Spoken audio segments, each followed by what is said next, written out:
Take her hand, kiss it, and lead her on to the floor.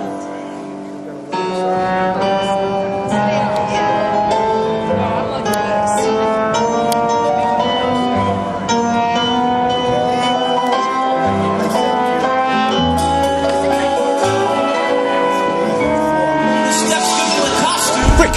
Yes. Nice to see you again. You again, Franz. Yeah. I've been doing this show now since last August, on and off, and I've done it. You know, I've had a very good reception with people, and people seem to really enjoy it. And it's been sold out, and I've gotten a lot of notoriety out of it. And what I want to try to do is keep it fresh and keep people interested in what I'm doing. And the best way to do that is to do something new. So I've decided to put my show on hold a little bit for a while, and while I work on a new show with my partner Joyce Chittick. And we're going to be doing a duets show, and we're in the creative stages of it right now. But that's going to be the next step in this process. Now the tempo changes, and all the lights come up.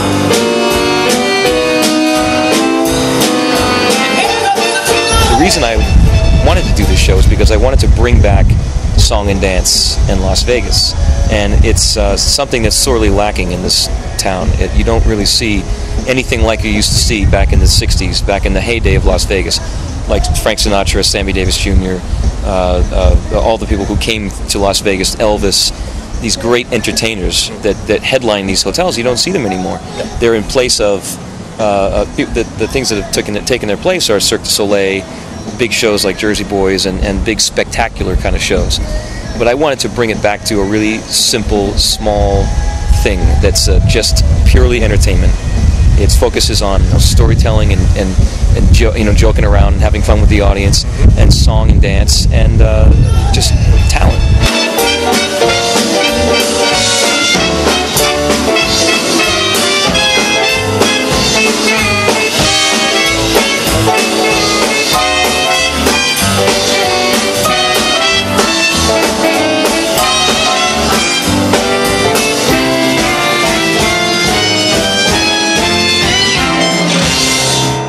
What people are missing today with the Lady Gagas and the whoever the pop star of the day is, I think that level of craftsmanship, that level of precision and of technique is missing. It's, you know, the things that Fred Astaire and Gene Kelly used to be able to do, and many other singers and dancers, were just incredible, and you don't see that anymore. You don't see people with that level of expertise, you know, who could do things that were just made your jaw drop, you know, when you watch them. You know, there are very, very few people. Michael Jackson is an exception to that.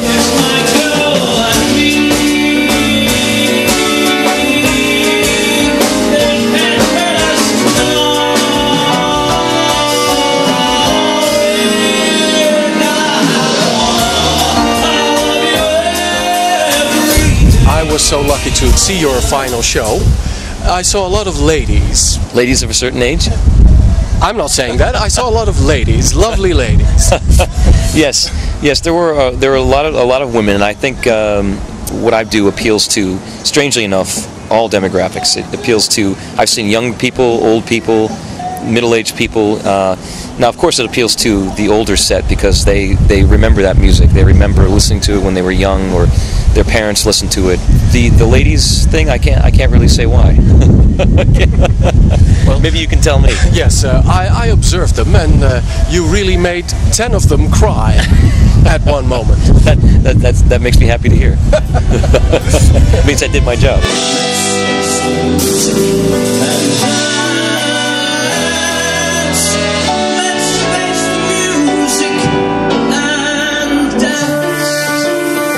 Not only 10 ladies were crying, you almost made me cry with Mr. Bojangles. I can't believe it, Franz. You cry? Yes, I often do.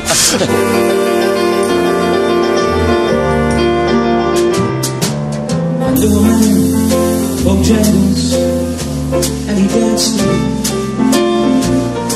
in worn out shoes. I I know the words, I know the history, but what's with that song that makes masses of people cry? There's something simple and sweet and just very down to earth about this man who is. He's tried to do good. He knows there's one thing that he loves to do in life, and that's dance. And he can't help himself. You know, he drinks and he gets a little crazy, and they put him in jail. And you know, I think everyone can identify with that a little bit. You know, with the side of people that can't really control themselves. He said his name, then he danced across the cell.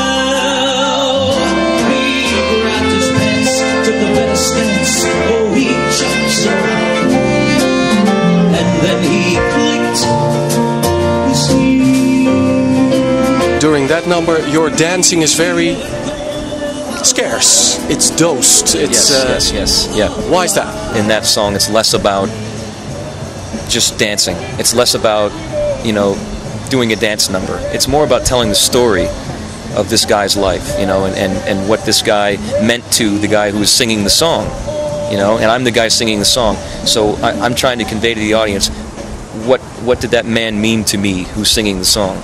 And I get it across while dancing, but I also get it across telling the story of the song, you know. And I think that I try to balance in between the two. I don't want to just make it a dance number, because it's not about that. It's about, you know, doing a couple of suggestions of, you know, heel clicks and, you know, slide steps and some things that he would do, but not just doing a whole dance routine, because that defeats the purpose, I think.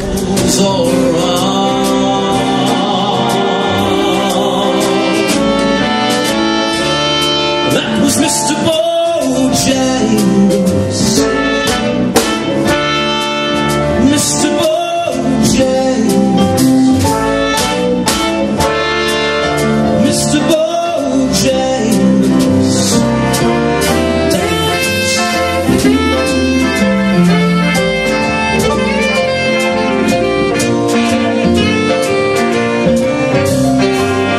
Well, it's sad that the show stopped, but still we can listen to those songs through your album. Yes. Tell me about your album. My album is songs my idols sang and danced. Yes. It's pretty much all the songs from the show, and you know, it's let's see. Yes, it's Mr. Bojangles is on here. Yes. So people can cry from their own homes.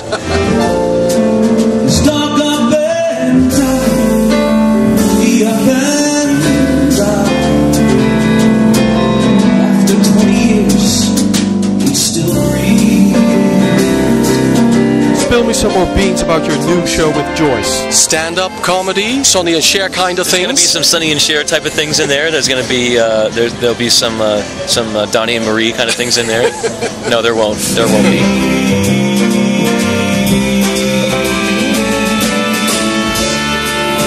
Mr. Bojangles. Mr. Bojangles. Mr. Bojangles. You must have decided some time ago to stay in Las Vegas for a while. Well, I feel like you know, Las Vegas has been great to me, and I've been able to open Jersey Boys at the Palazzo and get a lot of recognition for that. Performing on in front of a live audience like this in a showroom, doing what I'm doing, is really, you can't do it anywhere else besides Las Vegas at the level that I'm doing it. And I think that I'm having a great time doing it here, and I don't want to leave yet. But I'm afraid to say this, a lot of entertainers have reached Las Vegas during the end of their career span. Yeah. It's true. There are, you know, Wayne Newton was here for a long time. And Cher. And Cher, yes, that's true. But there are many entertainers who were here in the heyday of their career. You know, like the people that I talk about in my show. You know, Sammy Davis, Frank Sinatra. Those guys were here when they were at the top of their game, and I feel like that's where I am now.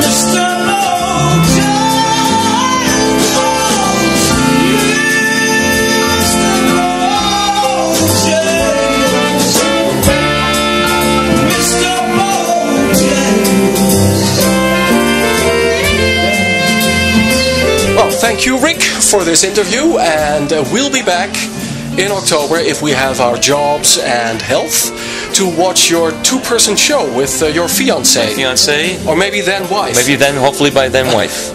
I'll cross my fingers for you. Yes, please do. And remember, only on musicalworld.tv.